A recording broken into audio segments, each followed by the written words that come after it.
Captain Paul here from the locker room. If you haven't already, please make sure to subscribe. Trying to reach 1,500 subscribers before the end of January. Let's get into it. Now, when I started this channel, it was going to be all sports. I actually had an NFL show locked up.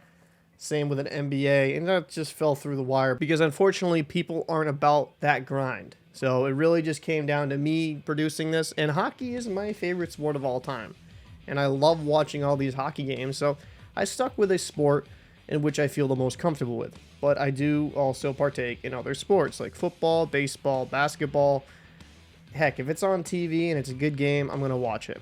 And the reason why I'm prefacing this is so I can explain to some of my hockey fans why I'm talking about the subject. Skip Bayless made a tweet about Damar Hamlin's situation in the Monday Night Football game where Damar Hamlin and T. Higgins had a collision. Hamlin got up, then he fainted. He needed to be resuscitated on the field. He was having CPR done to him for about 9 minutes, reportedly, with an AED was also used. Apparently his vitals are stable, and he is in a medically induced coma to kind of prevent any brain damage. So we're going to hope and send our prayers our way to Damar Hamlin, because that's the most important thing in this. And this guy does a lot of good things in the community. His charity on the GoFundMe has blown up. I think it's over $3 million at this point. And he was only asking for $2,500. So this is just... this is a terrible situation, but what people are doing in this moment of darkness is beautiful in a way. And it kind of makes me wish that we could really not just have to be generous when something grave happens. So the tweet that Skip Bayless is getting roasted for is this. No doubt the NFL is considering postponing the rest of the game. But how? This late in the season, a game of this magnitude is crucial to the regular season outcome, which suddenly seems so irrelevant. I'm not really sure where the hatred's coming from. Now, is it a poorly timed tweet? Yeah, it's not well timed. But when I read that, do I see any maliciousness? Is he trying to say, we need to start the game? F what happened, doesn't matter. We need to really get this Monday Night Football game kicking again? That's not what he said. He said, like, hey, how are they going to deal with this? The scheduling.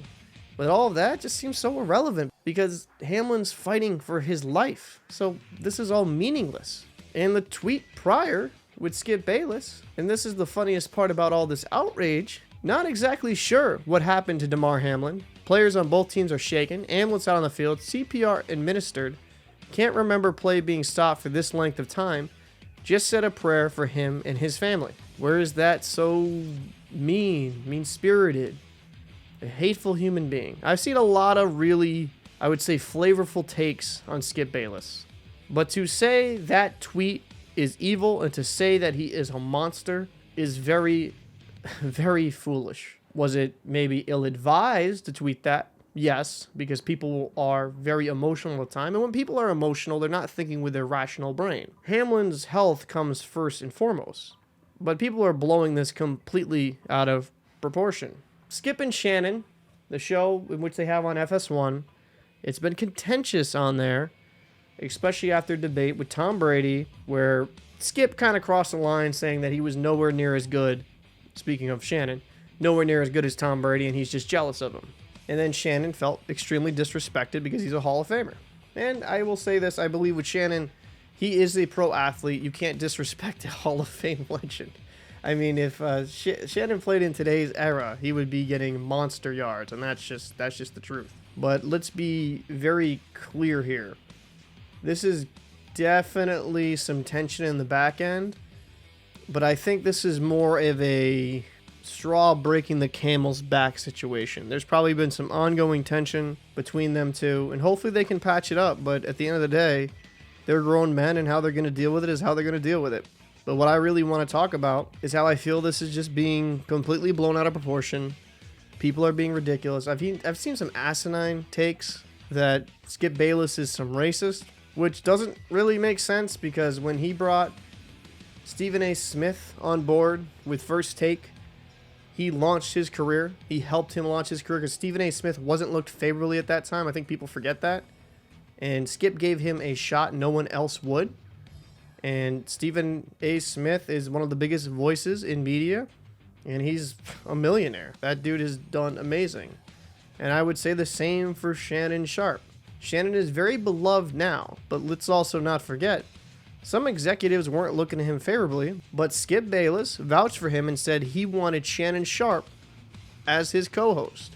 And look at Shannon now. He's really kind of grown into a very good personality, and he has a lot of different shows, and he's developed really well in that media realm. Skip Bayless helped launch two black men to be extremely successful and able to launch their own brands. What racist would do that?